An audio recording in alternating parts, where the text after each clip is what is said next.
Narod koji je trebalo kazniti su Srbi, a državu Srbiju.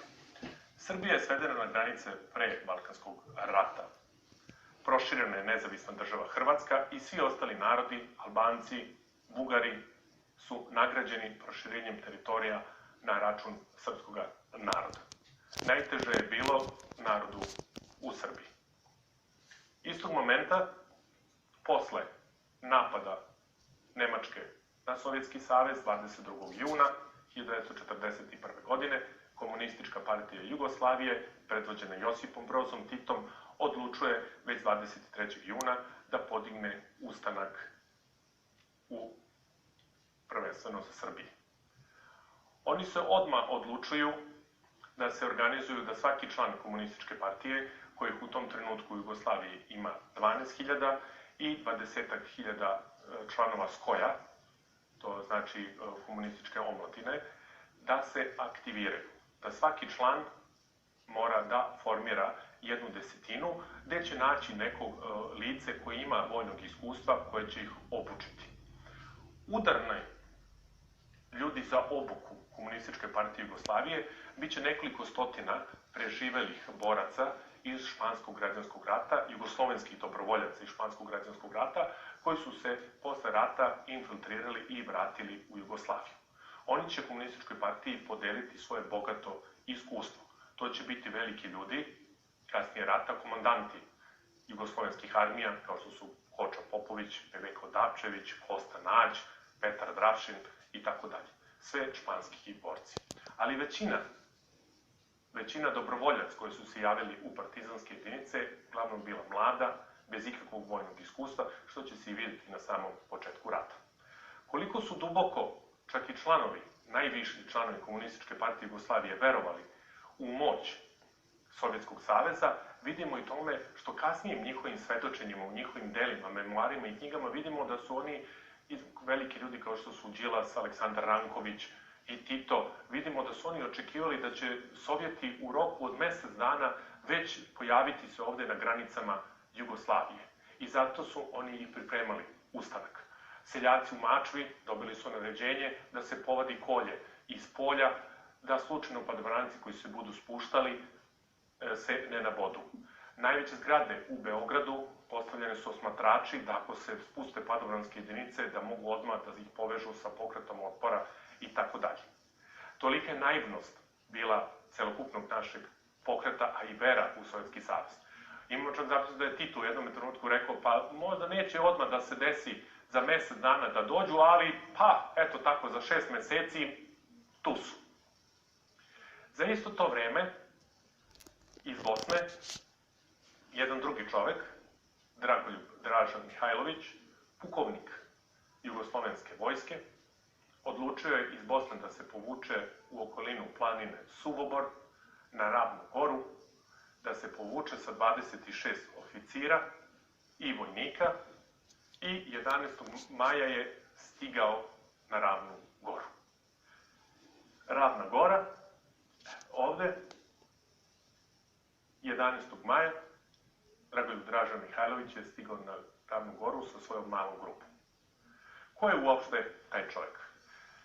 On je još učestvovao u Prvom svetskom ratu. Bio je vojni ataše u Sofiji.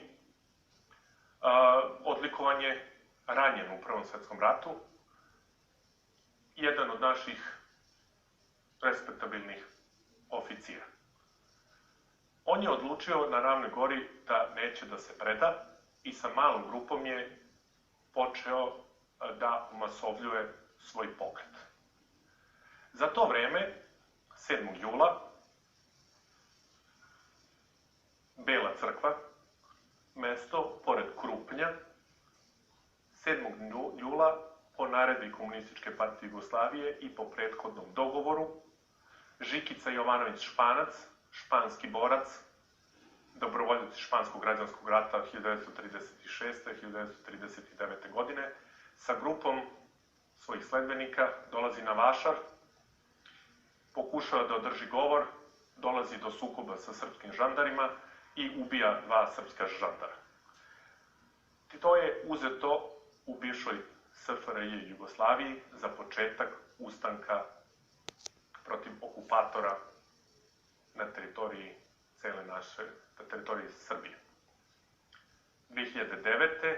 sud u Šapcu je oslobodio krivice srpske žandare koji su nesretnim slučajima stradali 2009. godine. 2009. godine ih je rehabilitovao. Dalje, dešava se da veoma brzo dolazi do sadejstva između četničkih i partizanskih jedinica. Videvši 28. juna, nešto pre 7. jula, na Vidovdan, čekavši Vidovdan, u jednom malom selu kod Divčibara, Draža Mihajlović se sa svojom pratnjom pojavio na vašaru i održao jedan govor i proklamaciju da se narod sprema za ustanak, ali da još nije vreme. Čime je on tu objavio svoje delovanje. Međutim, pošto su partizani, kako su se zvali jedinice, bile poznatije, to je kako se zove Komunističke partije Jugoslavije, počeli već u toku jula meseca sa vojnim dejstvima, četničke jedinice koje su formirane morale su da ih prate. Zajedničkim delovanjem četnika i partizana oslobođene su velike teritorije. Imamo čak i slučajeva da su četnički komandanti koji su imali vojno iskustvo pomagali i obučavali partizanske jedinice, jer to je tada bilo normalno. Zajedničkim dejstvom partizanske i četničke jedinice oslobodili su veliki deo zapadne Srbije.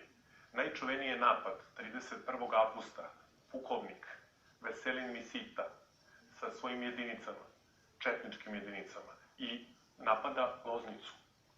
To je prvi veliki grad u Evropi koji je oslobođen. I što je još za Wehrmacht i za Nemačku najveća sramota. Zarabljen je ceo nemački garnizon.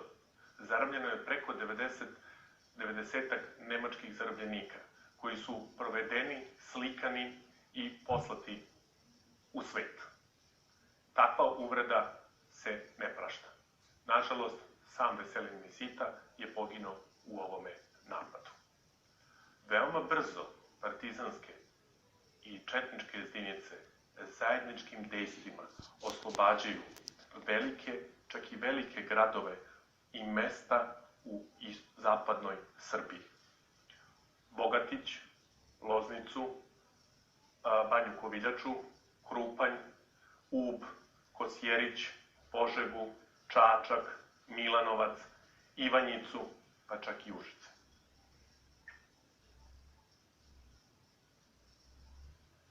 Formirano je nešto što je u istoriji poznato kao Užička republika. Na ovoj teritoriji nalazi se preko 1.000.000 stanovnika.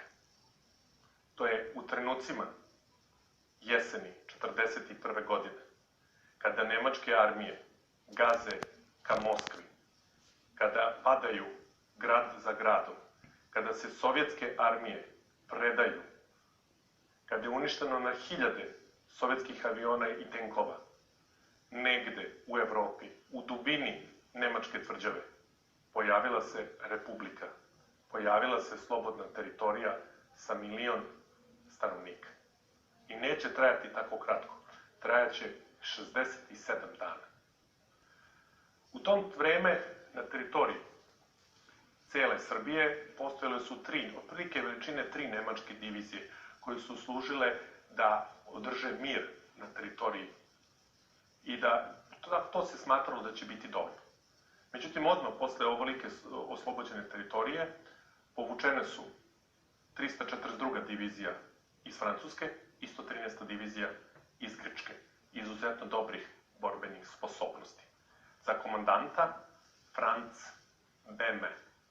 Čovjek se zove Franz Beme, nemački general. On je austrijski oficir još iz Prvog svjetskog rata. On dobro zna Srbiju i dobro poznaje Srbiju. Hitler izuzetno ljut na ovako neočekivani ustanak od srpskog naroda. Naređuje čuveno da za svakog ubijenog nemačkog vojnika strelja se 100 talca, a za svakog ranjenog nemačkog vojnika 50. Nemačke armije će izvršiti dupli napad na teritoriju Slobodne Užičke republike. 342. Nemačka divizija izvršit će napad sa severa, iz pravca Šapca, a 113. i pomoćne nemačke jedinice izvršit će napad preko Kruševca i Kraljeva ka slobodnoj teritoriji. I tu je otpočela odmazda. Naređeno je da se celokupno stanovništvo najstrašnije kazni što može. Kreću čuvena streljanja u Kraljevu, kad je streljano 2000 talca, i 21. oktobra u Kragujevcu, kad je streljeno po našoj bivšoj historiografiji 7000, a po novim, najnovijim proračunima 3500 talca, među njima i celo jedno odelenje Kragujevačke gimnazije, koje je na streljanje otišlo sa svojim profesorima i direktorom škole. To su čuvene Šumarice i Desanka Maksimović je o tome napisala pesmu koja se zove istoimenu potresnu poemu Krvava bajka. Nemci se nisu zaustavili u ovome. Primenili su meru spržene zemlje. Sve taoce koje su uhvatili streljali su na licu mesta. U tom trenutku dolazi i nešto najgore po nas, uopšte srpski narod. Od 1. novembra počinje sukob oko Užica partizanskih i četničkih jedinica. Prvo su izgleda partizani napali četnike u jednom selu, pa su četnici onda uzvratili napad na samo Užice, pa nisu uspeli u tome, pa je došlo do borbi oko Požege, ali situacija se jako pogoršala. Tih 20 dana, kada je nemačka ofanziva bila najjača na slobodnu teritoriju, došlo je do borbe između dva oslobodilačka pokreta. Iako je veoma brzo, iz 20. novembra, posle 20 dana, i London i Moskva zatražili da borbe istog momenta prestanu, seme zla je bilo posejano. Centar slobodne partizanske teritorije je Užice.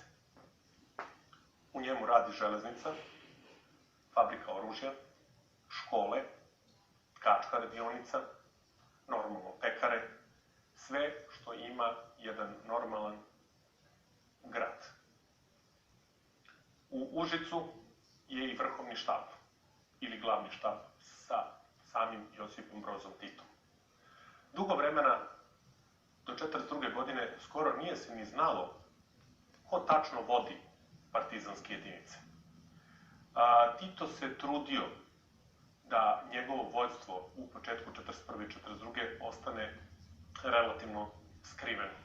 Dosta se nagađalo da li je to neki odbegli ruski general, da li je to Aleksandar Ranković, da li je to Đilas, koje razna čudna imena su se pojavljivala, nadimci kao Valter i tako dalje, što je njemu i odgovaralo radi njegove sigurnosti. 7. novembra parada u Moskvi. Pred sam napad nemačkih jedinica, Stalin odlučuje da se održi parada u Moskvi. 28.000 sovjetskih vojnika pred samim nosom nemačkih armija u 10 sati ujutru pripremaju se sa najnovijom tehnikom da paradiraju u Moskvi. Za svaki slučaj pomerili su 2 sata ranije, da ne bi došlo do iznenadnog napada nemačke avijacije. 28.000 sovjetskih vojnika sa najnovijim tenkovima na kojima je još mirisala farba otišli su u borbu i rat. Tog istog dana, samo na još jednom mestu u svetu, u Užicu, održana je parada partizanskih jedinica. U proseku oko 1000-2000 boraca promarširalo je toga dana Užice. Posle velikih odmazdi, streljanja u Kraljevu, Kragujevcu, gde će do kraja slamanja ofanzive, do kraja 1941. godine, procenjuje se broj ubijenih između 20 i 30 hiljada civila. Odbrambene snage i četničkog i partizanskog pokreta su bile izuzetno oslabljene. Odlučujuća borba, nemačke jedinice su se probile, 342. divizija, odlučujuća borba vodi se na Kadinjači. Tu su poginuli ceo radnički bataljon, jedinice Posavskog bataljona i svih ostalih. Kako su ranije, kasnije, to jest kako su kasnije rekli, oni nisu očekivali, preživali, ni komandni sastav nije očekivao takav način borbe i tako ozbiljne i snažne nemačke udare. U istom danu Nemci su prodrli do Užica. Partizanske jedinice su se izvukle, partizanske jedinice su se sa vrhovnim komandom preko Užica izvukle ka Bosni i ostavile Srbiju 1941. godine. Odmah posle toga nemačke jedinice su, pošto su se tu nalazile, okrenule ka severu, Ravnoj Gori, i uspele da iznenade na Ravnoj Gori generalštab, to je štab Draže Mihajlovića, koji u posljednjem trenutku uspeo da iskoči i da pobegne kroz prozor, ali je zato zarobljen major Aleksandar Mišić, sin čuvenog vojvode Aleksandra Mišića. Odveden je na streljanje. Kažu da su mu predložili da pređe na njihovu stranu, pošto je majka njegova Nemica i da on ima pola nemačke krvi, Lojza Mišić, ali on je njima odgovorio da je njegova polovina krvi nemački istakla na Kolubari i odveden je na streljanje.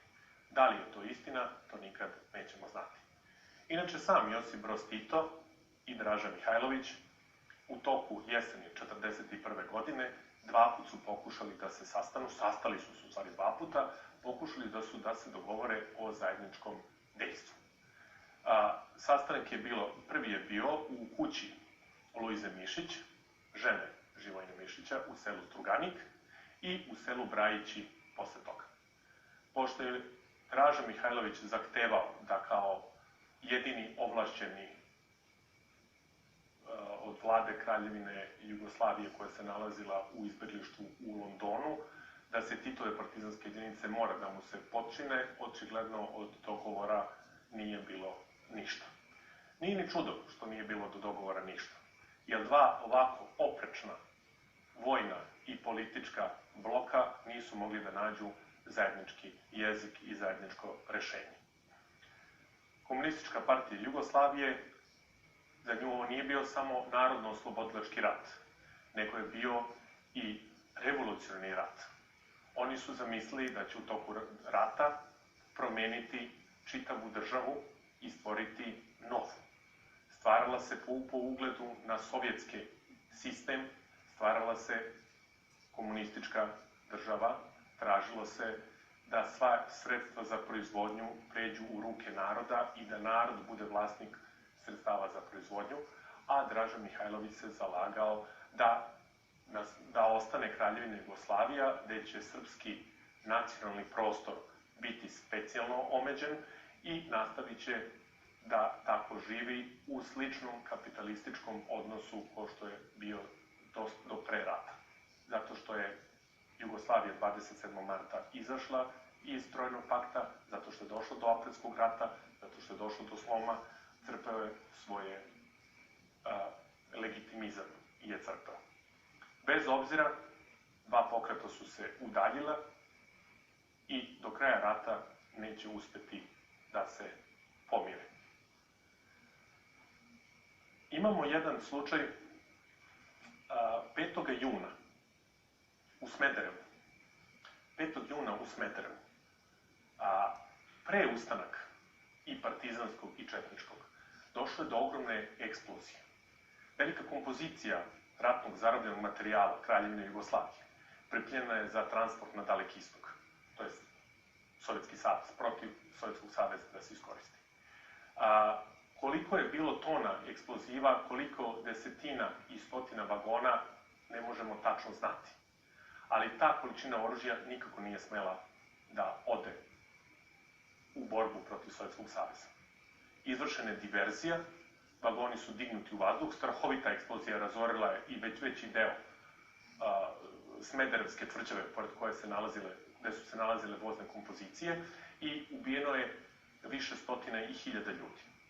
Čak ni posle Drugog svetskog rata niko se nije odlučio da prihvati odgovornost za ovu eksploziju i za teroristički napad, najverovatnije zbog velikih žrtava koje je ona izvojevala. Pripisuje se čak čuvenom Mustafi Golubiću da je on bio zaslužan za ovaj, da kažemo, možemo ga nazvati teroristički napad. Međutim, on je taj teroristički napad u Smederevu doveo je na scenu čoveka koji se zove Dimitrije Ljotić. On je inače Smederevac, dobio je naređenje da sredi Smederevo i on će igrati ulogu, njegove jedinice biće poznate kao Ljotićevci i direktno će se staviti u službu Nemačkog rajha. Sve jedinice su, svi borci i četnici i partizani i Nemci i Italijani su međusobno pregovarali jedni sa drugim. Samo nikad se nije desilo da su pregovarali nikad se nije desilo da su pregovarali partizani i Ljotićevci. Nikad nikakav kontakt nisu imali. To su dve totalno oprečne ideje i ni jedni ni drugi nisu uzimali zarobljenike, već su ih ubijali na licu mesta. Ljotićevci su zaduženi takođe za streljanje u Kragujevcu. 5. dobrovoljački Ljotićevski odred je vršio streljanja u Kragujevcu, pomogao je Nemcima da streljaju svoje sopstvene sunarodnike. Za sve to vreme imamo takođe Milana Nedića. 29. avgusta Milan Nedić, 29. avgusta, vlada Narodnog spasa je formirana, pre toga je bila vlada Aćimovića.